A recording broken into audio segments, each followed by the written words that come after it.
Hello, everyone. After a few weeks of turmoil and not being able to record the show, we are back. It is Reliving the Extreme. This week, we are discussing the episode of ECW TV from October 8th, 1996. The Maxon Brothers here with you. I'm Nate. That's Aaron. No, hello. And like I said, sorry, we haven't been, there's been things going on, miscommunications, things sometimes don't work out. You know, we have real jobs. We ain't getting paid to do this, so haven't had a show in a few weeks, but we're back. We're back. And like I said, October 8th, 1996 is the episode of ECW that we have.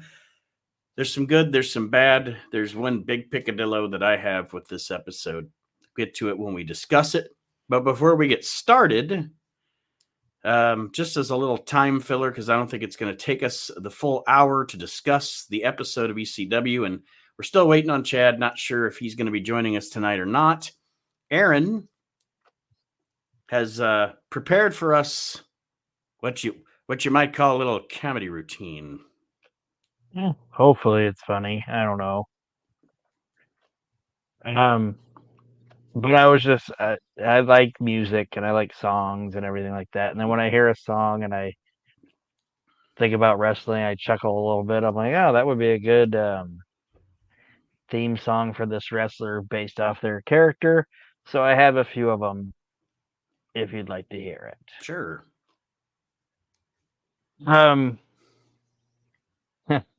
And these aren't like, thinking, oh, this would be great if this guy came out to it. This would be hilarious, in my opinion. The first person would be Bob Backlund. Okay. And Bob Backlund's theme is Hip to Be Square by Huey Lewis in the News. It makes sense for his character. Yeah, it's hip to be square. I'm a hip cat. Like one of my favorite things, other than the Philadelphia stuff with Backlund, where he does like they do the long shot of him on the horse and carriage, and he just does his hand thing. But I also love the thing when he's on the beach, but he's in his suit and he's got like those flip up sunglasses on and the sunscreen on his nose. Fucking ridiculous. Yeah, imagine the whole music video of that to Hip to Be Square. That would be great, in my opinion. The next song would be for Tatanka, and it's the song Indian Reservation. Do you know the song? Indian Reservation. Paul Revere and the Raiders. Oh, yes. Cherokee people, Cherokee pride. And it's all about how they took his land from him. Like, it would have been like the perfect video when he was a heel. It'd been great. It'd been better than anything they did with him when they turned him heel. So which was nothing. They were pretty much just like, you come out to Dollar Man's music now and you put the stink face on. That's pretty much all they did to turn Tatanka heel. Yeah. And then when Maven turned, they were like, we need you to be Tatanka. Just put the Tatanka on it. Just be happy and then go, yeah, put some stink face on it. The next one's low hanging fruit, but Triple H, he needs to come out to Peter Gabriel's Sledgehammer. It just needs to happen. Never happened, and it needed to. You know, my favorite Peter Gabriel song is Steam, and I love the video for Steam too. I like Steam. I like Big Time.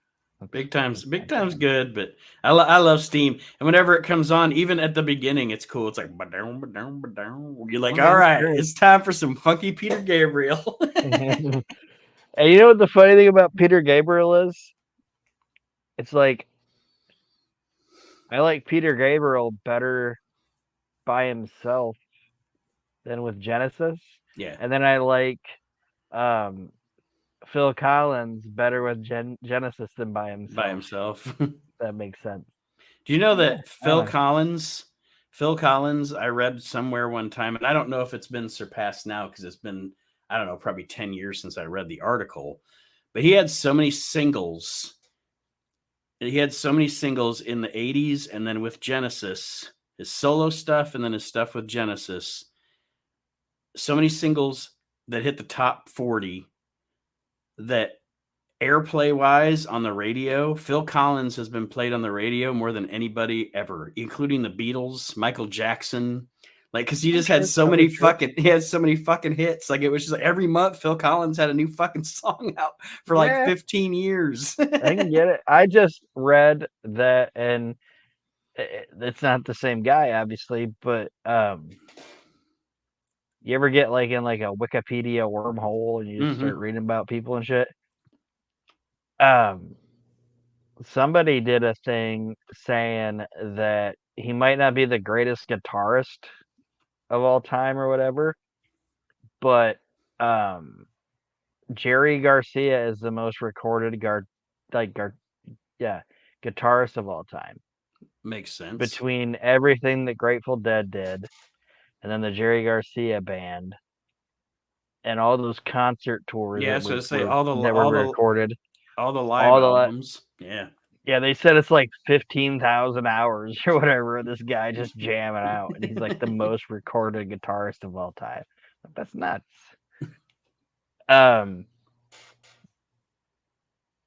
next theme song is for Jerry Lawler, and he's gonna come out to "You're 16, You're Beautiful in Your Mind." Oh my! Had to happen.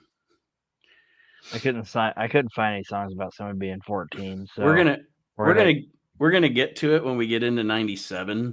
But when they had that thing on Raw in 97 where Jerry Lawler and Heyman do that great debate. How you doing on the seesaws, Jerry? Yeah, that is such a double entendre because he presents it like he's talking about the business, you know, how the business in Memphis is up and down, but also uses this term seesaws, which would make him at a playground. It's like, ooh, that's a stiff one. It's like people. It's funny how, and I know we're not talking about it, but it's funny how many people like have let Paul do that, but then underestimated what he was gonna do. Yeah. Like, have you ever heard him talk about the shit when Vince had him shoot on him on SmackDown or whatever? Oh yeah. And Vince was like, "Just make me money, pal. Just make me money." It's like, yeah, are you sure? Because I'm gonna fuck you up. I'm going stiff. I'm going stiff, boss.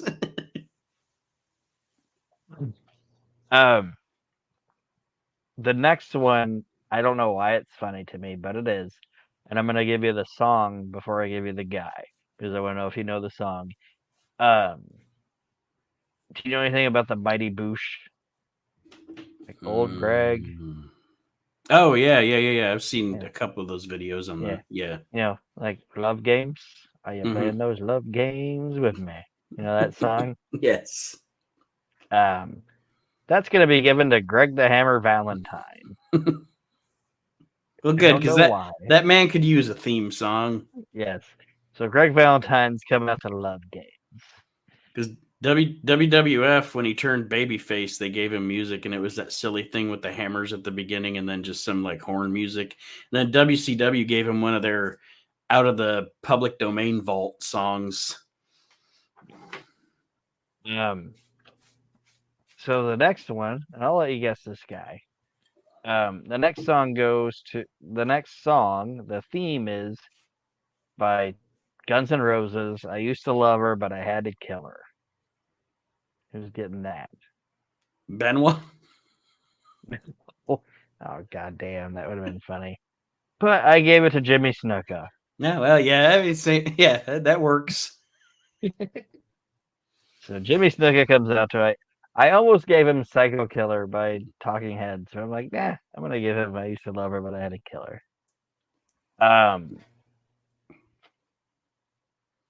The next one's super easy, but Vince McMahon, Mr. Vince McMahon is coming out to Scatman. I'm sorry, but it has to happen. That's the low-hanging fruit. That is the low-hanging fruit. Oh, I have to send you. I have to send you a video. Have you ever seen the video? I won't send it to you if you've seen it. But you ever seen the video where Scatman John shows up on a Japanese show? No. Oh, there's a Japanese guy doing his impersonation of Scatman John, and then Scatman John shows up, and you know how wild Japanese television is. Combine that with it's fucking wild. I gotta send it to you. Okay, well, have you ever seen when a Japanese guy on Japanese television impersonates Louis Armstrong and sings Yes, "What a Wonderful World"? yes. That's the greatest video of all time. I think it's the same show. I think it's the same, like whatever that show is. I think the Scatman Well, I have John to thing find that fucking show then if they keep doing shit like that, because that is fantastic. But when that guy's like, "What a wonderful world," I'm like, "Oh my god!" They don't even know what they're doing, and it's fantastic. It's like, I'm like, is it racist if they don't know? But anyway, and then the last two, I don't know if these are as funny as I think they are, but the last two are deep cuts.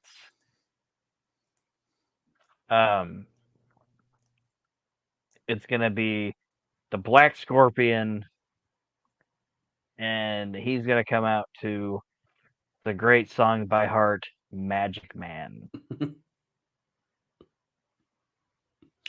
I just think that would be funny. With his shitty ass magic tricks. Yeah, Ric Flair doing "Magic Man," like coming out to that would be great. And then the last one, I'll give the song, and then you see if you can guess the wrestler. And it's the song "Who Are You" by The Who. Jim Neidhart as who? It is Jim Neidhart. Yes. But he's not who. He's just Jim Neidhart.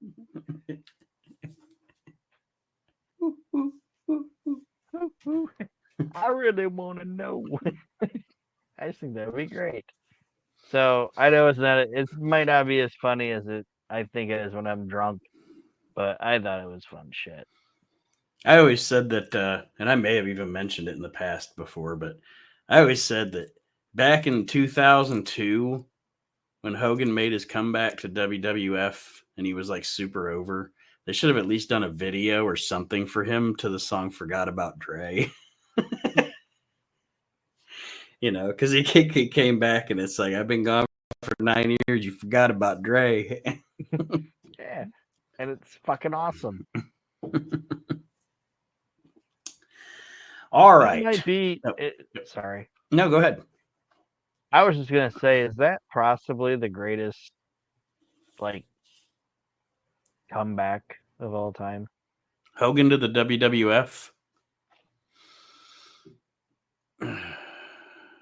It's probably the most impactful. Like, everything got so heated between Vince and Hogan that it was one of those ones where, you know, like, it was almost like you could never see it happening. Like, and we didn't know, you know, as non-smart fans or whatever back then that Vince pretty much, you know, we didn't know his personality, that he's just gonna do whatever he can do for business.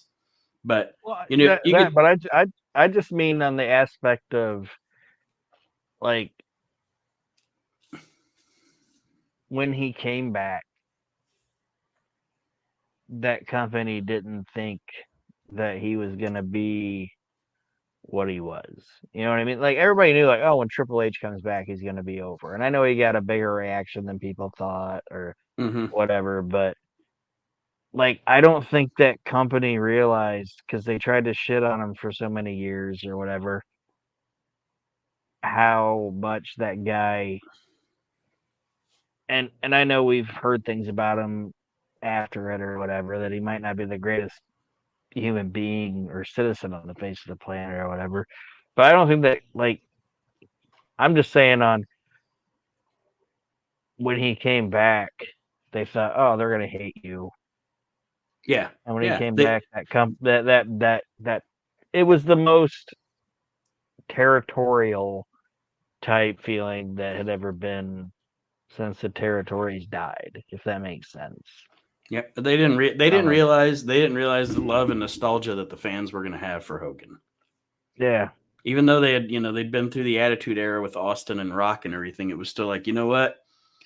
As WWF fans, Hogan's still our guy after all these years. He goes to Yeah, Montreal and they cheer for him for fucking 20 minutes. and when they brought him in too, I think they underestimated him because like when he comes back at that the Way Out pay-per-view, and the NWO cuts that first fucking promo, and the crowd goes, "What?" And Hogan goes, "What you gonna do?" And that crowd was like, "Ah, you're back, man." You know what I mean? Like, Yeah. it's like, Yeah. I don't think Vince realized, it's like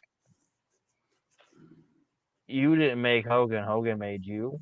Right. That makes sense. Yeah. But anyway, that might be getting too deep. But anyway, ECW. ECW, October 8th, 1996. Let me get my notes because, like I said, folks, it's been a few weeks. I actually watched this show a few weeks ago, so my notes are not fresh in my mind. But we start the show off with a kind of a continuation of the thing from last week where Stevie Richards and Meanie are impersonating the Public Enemy. They say they promised a surprise, but the surprise isn't here. And they throw down some insults, like Richard says they can't be Public Enemy because Meanie isn't near as fat as Johnny Grunge. Yeah, and they also say like it's the first time Grunge has been sober. Yeah, he says and I can't be Johnny Grunge because I'm sober. So they take some shots at the Public Enemy, but I do like towards the end of it though, like when Stevie is like, I can't do this shit, and he gets serious. It's like the first, at least on TV, instance of Stevie's like character getting serious or whatever, because he knows they're about to have to fight the gangsters. Yeah, and the this is kind of like I said, this is all kind of a continuation of last week, because last week we saw the situation where Mustafa wasn't there, and Meanie and Stevie kind of got the advantage on New Jack. Well, now Mustafa is here this week, and the gangsters pretty much proceed to beat the shit out of Meanie and Stevie. But about a minute into the match, the Eliminators head to the ring.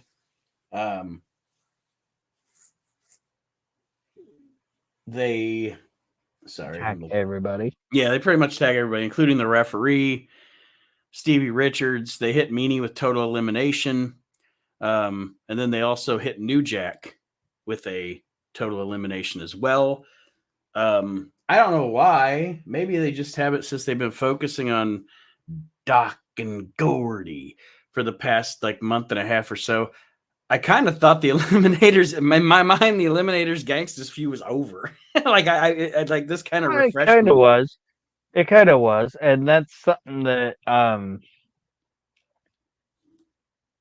Paul did a good job at. Was kind of floating guys in and out of feuds, and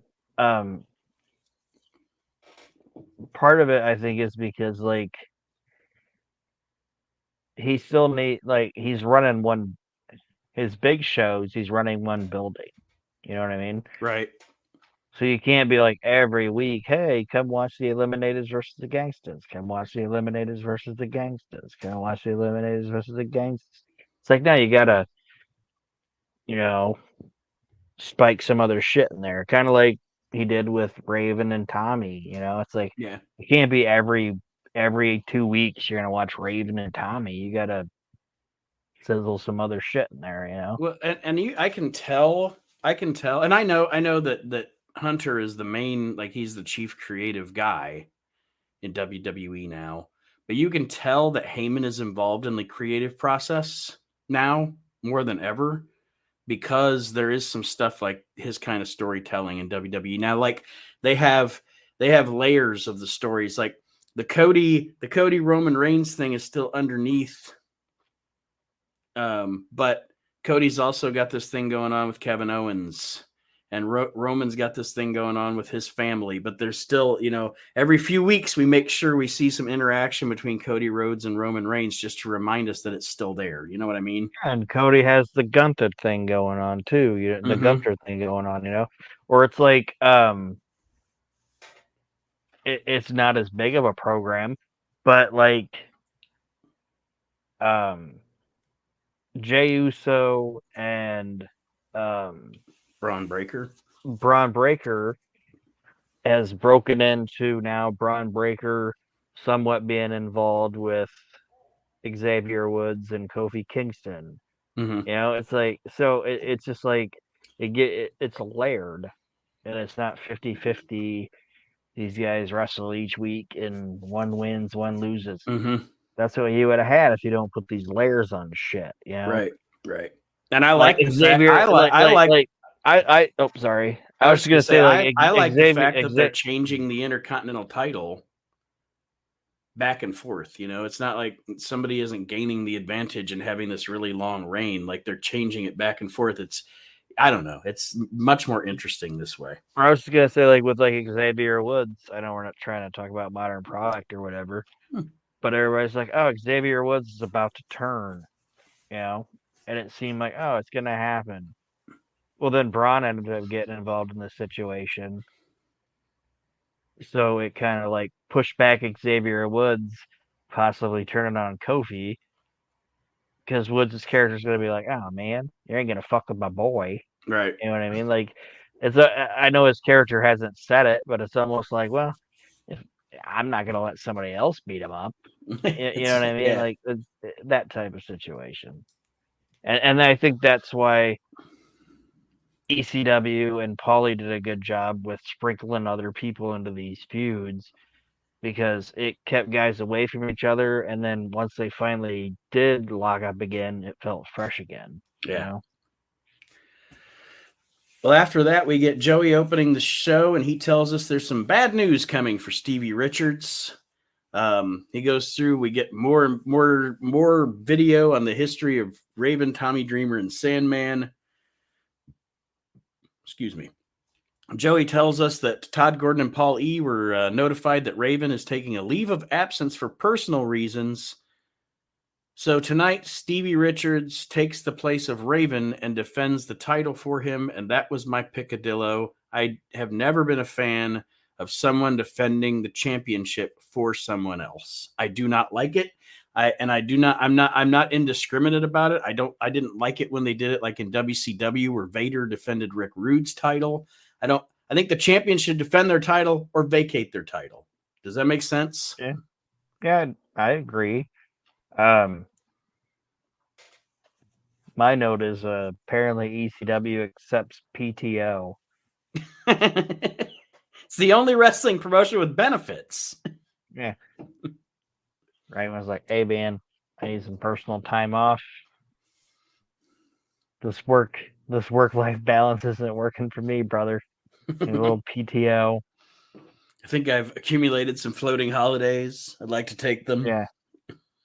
I like to take Peaches and Tyler to a little Gatlinburg trip. Sounds like it is like that in WWE now. CM Punk says they have an app. Now, WWE actually has an app where they can request time off. I was like, wow, Vince is really gone. Vince would have been like, get that fucking shit out of here. All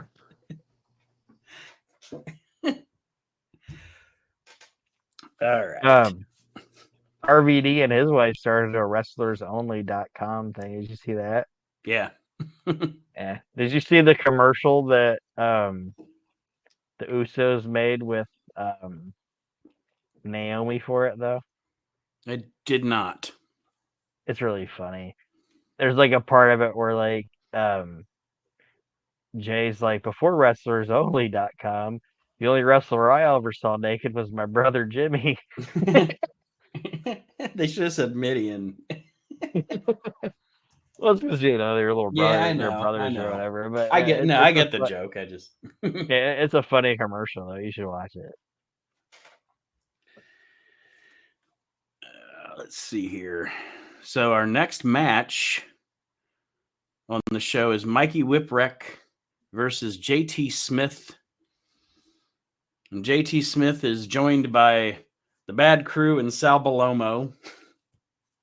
He's joined by more than them. This is the Balomo family, brother. This is Why did I Mikey just Whipwreck. Mikey Whipwreck is surrounded by the Balomo family. Oh yeah, Storm's And in there. It's Sal Balomo in a fedora, and he's the big boss. And it's JT Smith, Bad Crew, Devin Storm, and Little Guido. That's the Balomo crew, the Balomo family. And their big boss is Uncle Sal. And I'm like, this is the greatest faction that never was. Like, it never got out of that. And I know we don't watch them, and I think we should start I know you wanted to wait until the pay-per-view, but I think these super shows, I think we're missing some stuff on it, because like this is shit that's happening on these super shows of the formation of Uncle Sal's mafia or whatever, and it's let me repeat it. JT Smith, Bad Crew, Devin Storm, and Little Guido working under the offices of Uncle Sal. It's fantastic. I like how Sal consolidated. He consolidated the FBI and Leather Lou Albano's factions into one. Yeah.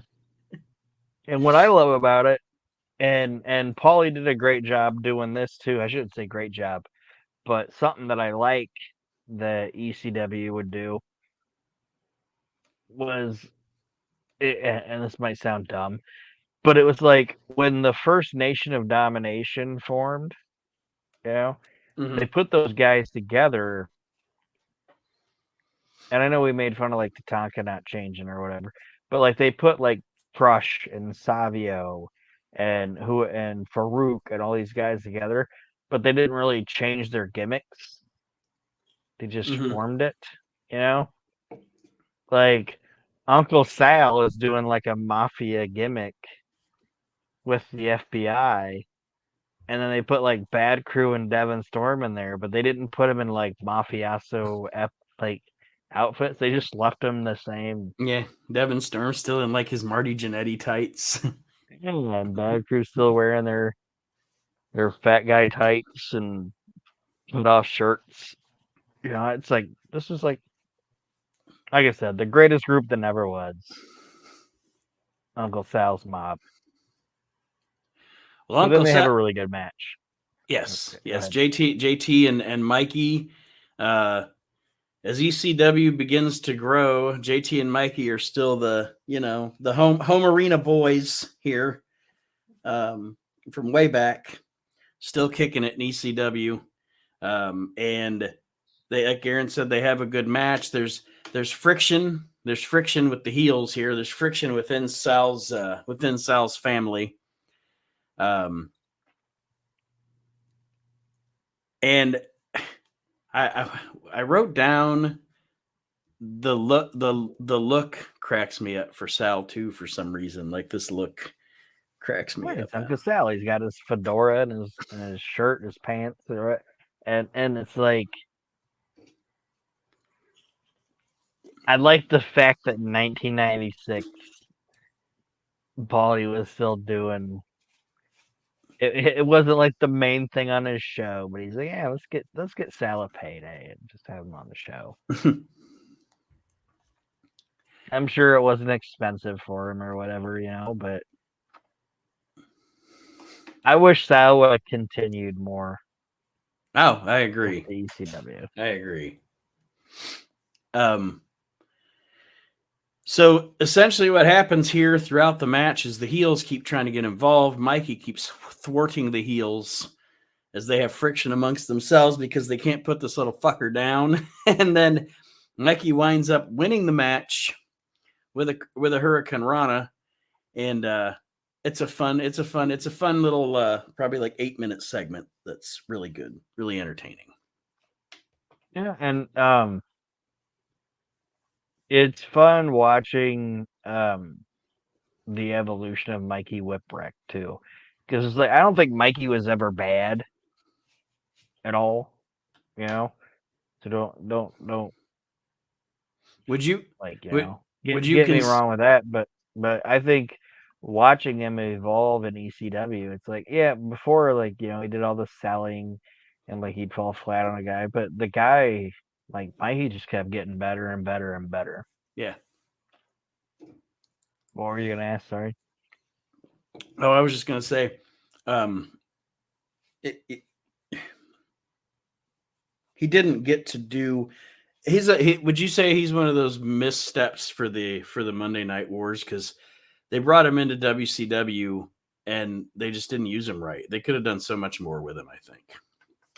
I could have. I think he was a guy that got.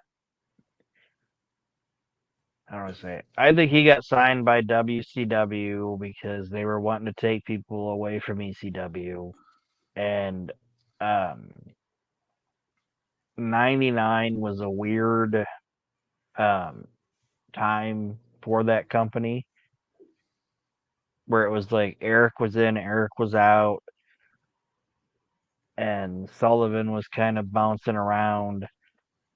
I think if Sullivan would have had more to do with what WCW was doing at that time, Mikey probably would have had a better chance. Because I think there's no way that um, Vince Russo fucking brought in like Mikey Whipwreck was Kevin Sullivan. Yeah. You know what I mean? Kevin Sullivan brought in Mikey Whipwreck, and I think it was just a period of time where Sullivan probably wasn't in charge as much as he was, and it just didn't work. Yeah, because literally he has his first match on pay per view, and it's against Kidman, and he Yeah, loses. yeah. So Which is fine because he's Mikey Whipwreck. You know what I mean? Like right, he's not whatever. I don't say, oh, he's Mikey Whipwreck, whatever. But I think if it would have been a different person in charge, namely Kevin Sullivan, I think he would have had a better run there. And I also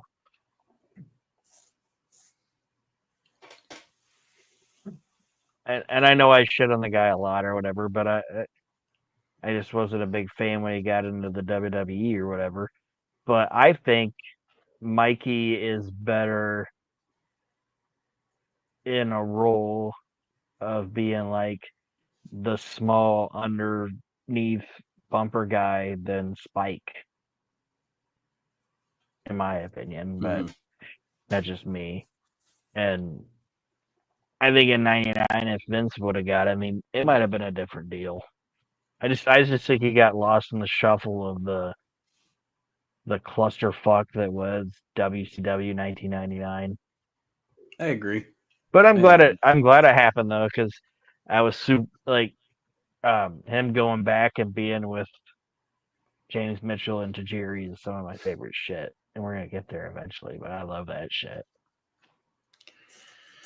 So our main event on this show is the ultimate. What is it? Ultimate Jeopardy? Is that what they call it? Ultimate Jeopardy. Yes. Ultimate Jeopardy. Whoever takes the fall loses something, and I wrote it down because I'm always bitching about these multiple stipulation things. So I did my due diligence and I wrote it down. If Richards loses, he would lose Raven's World Championship. If Brian Lee loses the pin, he will lose his hair. If Dreamer loses, that means Beulah is gone from ECW forever. And if Sandman loses, he gets caned 10 times. Now, By Peaches. by Peaches. What this match essentially breaks down into is two matches going on at once. It's Tommy Dreamer versus Brian Lee and Sandman versus Stevie Richards. They really don't. The four of them, like team wise, they don't really interact very much at all during the match. Yeah. I mean it's an ECW brawl and that's what it should be. And it's just a way of combining two matches together. And part of me thinks they originally did it, and I think maybe they realized maybe he was more hurt than he was. But what I've noticed watching these shows is if it's legitimate, Raven was hurt a lot more than he wasn't in his first like ECW run. Yeah. Like this was a lingering foot problem for that fucking guy. And I think that's why Ravens. I know you talk about Nate, like, oh, they do all these matches with Raven, and they feel convoluted and everything like that. I think it's because of that. You know what I mean? It's like Raven can't have a one-on-one match with a guy, so we got to put all this hoopla around it. And then in this one, maybe he was too hurt to even do that. You know? Yeah. Like this might even been when he was getting ready to have surgery for it. Yeah, because it definitely felt like and we'll go through some of the match. I don't have a ton of notes, but it definitely feels like like an unceremonious ending to his title reign. You know, it feels like we need to get the belt off him. So you're probably right. It's probably the time for the surgery.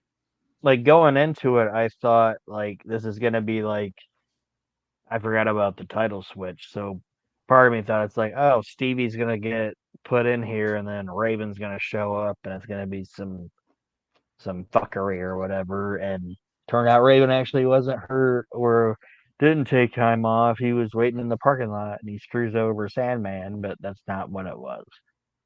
So, well, the gist of, and I'll let you, of course, speak of any spots that you want to speak of other than the big table spot. I don't have a lot of notes because it was just a clusterfuck.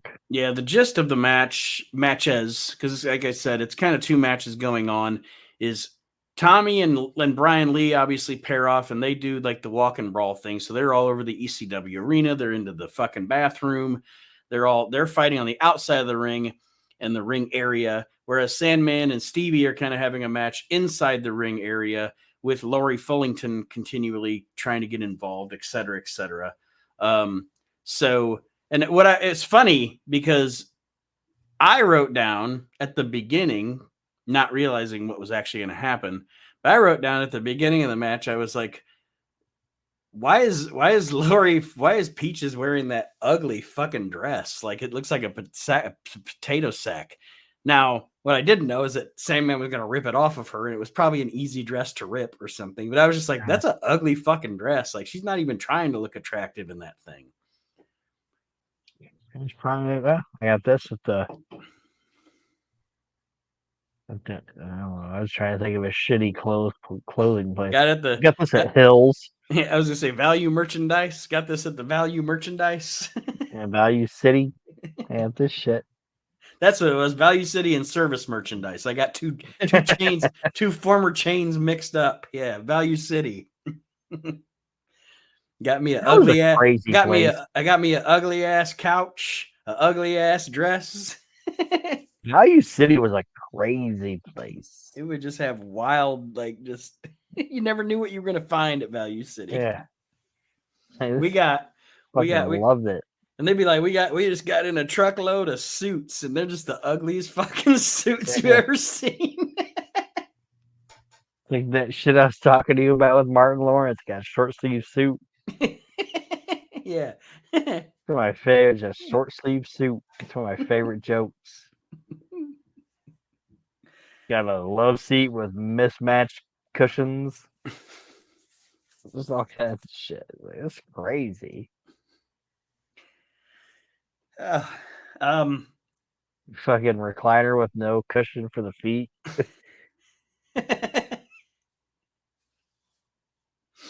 Yeah, instead of a Sony TV, it's a Zony or something. Yeah, I had a buddy. Like, did you ever do the Washington trip? I don't know if you ever did a Washington trip. Nope, never did it. I did the Washington trip. Did it in. It would have been my 8th grade year, so that probably would have been what, like 96, probably. You're right around there, yeah. And they were bussing us around, and they said, at your own risk, don't buy anything like, from street vendors. Like, don't spend your money on street vendors or whatever. And this was when Oakley sunglasses were like fame, like everybody wanted Oakleys, you know? And there was like a dude selling Oakleys in Washington, D.C. for $5. And my buddy was like, I'm going to do it. And I'm like, don't do it, John. He's like, I'm going to do it. And he bought them $5. And $5 when you're in like 8th grade in like 97, that's some money. You know what I mean? Yeah. You got $5 on you. A fucking value meal was a fucking $2 or whatever. But he's like, I got my Oakleys. And he's like, what you guys think? And he got on the bus. He's like, what you think about my Oakleys? And he showed him. I'm like, dude, you got some Oakies. Okies. Okies. And he's like, what? I'm like, look at it, man. It says Okies. And then, They are I'll okie never forget dokie. that. They're Okies. That shit's fucking funny. I'll never forget when that John Doe bought Okies. Man. All right. So as the match goes on, Tommy and Brian Lee fight up to the Eagle's Nest. And Brian Lee gives Tommy Dreamer a choke slam through 4 tables down to the floor. It's an impressive looking spot. Yeah, like I said, I know we shit on Tommy a lot or whatever, but that dude did do some crazy shit, and Yes. this, like, he did some crazy shit for his profession. And if you would have looked at me and said, "Hey, I'm gonna choke slam you off this balcony through 4 of these somewhat pre-cut tables," I'd be like, "Ah, you go fuck yourself." And you're going to land on this concrete floor. Yeah. And all these fucking slack jaws are gonna be around you. Like, I'm good. I'm not gonna do that. Fucking Tommy did it. And of course, you know, you can tell by the spot, it's their this is the spot to set up. We're probably leading to the I actually forget what they call the match that they have. The classic, you know, it's the classic image of Tommy and Brian Lee with the table stepped in the ring. We'll get there. Yeah, I forget what they. It's not high anxiety. Something like that. I can't remember. But when I saw the spot happen here, I was like, "Oh, this is probably setting up to head for that whatever that fucking match." Oh, it is. It is. And that's what I'm saying. Like, we gotta start watching those again, bro. Just saying. It might be fun because we're missing a lot of stuff on some of that, but that's up to you. So after that spot, we go back into the Sandman and Stevie thing. Because essentially that spot takes Dreamer and Lee kind of out of the match. Like Dreamer's out on the floor. Lee just, I don't know, leaves. I don't know exactly what. Well, but, I mean, what if it's real?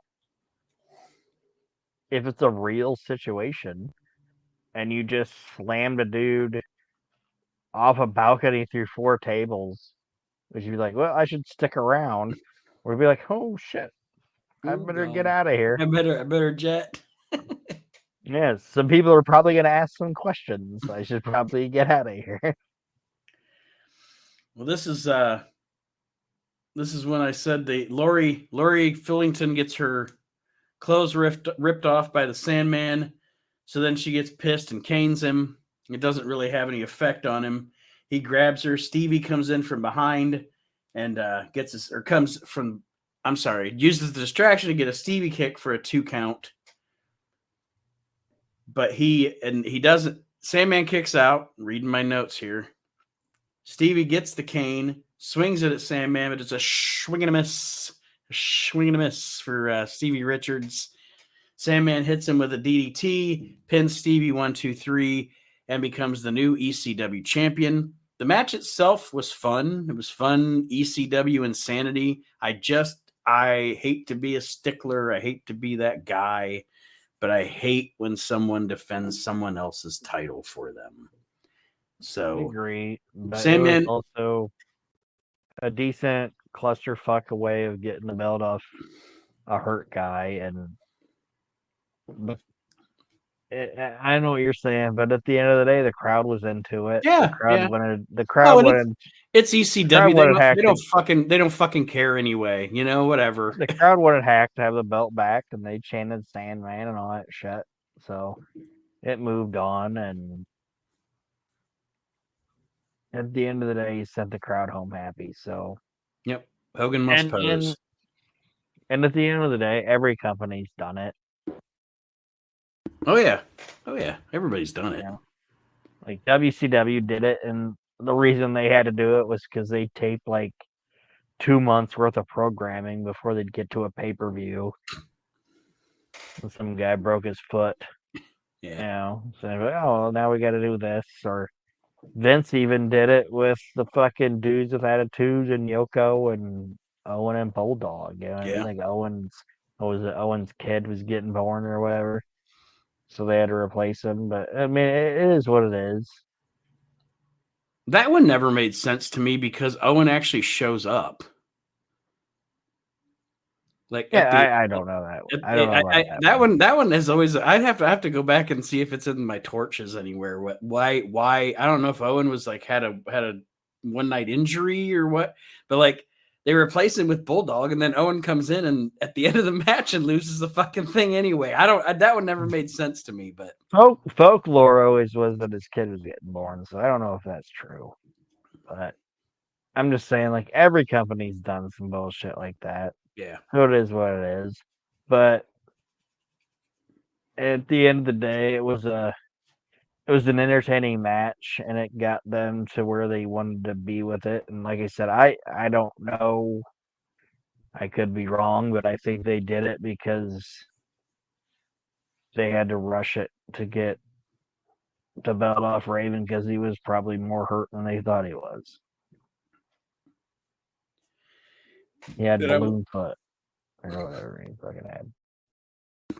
And I will accept that premise, and I will say that although that was a sticking point for me, I overall enjoyed this episode of ECW. The mid-carders guys stuff was fun.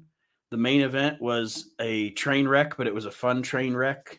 The stuff at the beginning with Meanie, Stevie, and the Gangstas and the Eliminators was good. There wasn't anything bad on this episode. It never lost my interest. It was a good episode of ECW TV.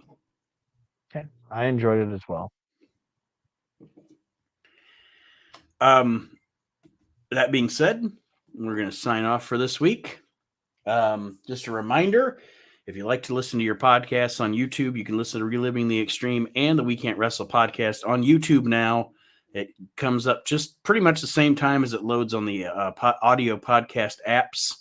So if that's your thing, if that's where you like to listen to podcasts, feel free to comment. Feel free to send me an email, relivingtheextreme@gmail.com. Like I said, we enjoy interaction. We enjoy hearing from our listeners, whether good or bad, doesn't matter. Your feedback is much appreciated, and we appreciate your support. Ditto. All right.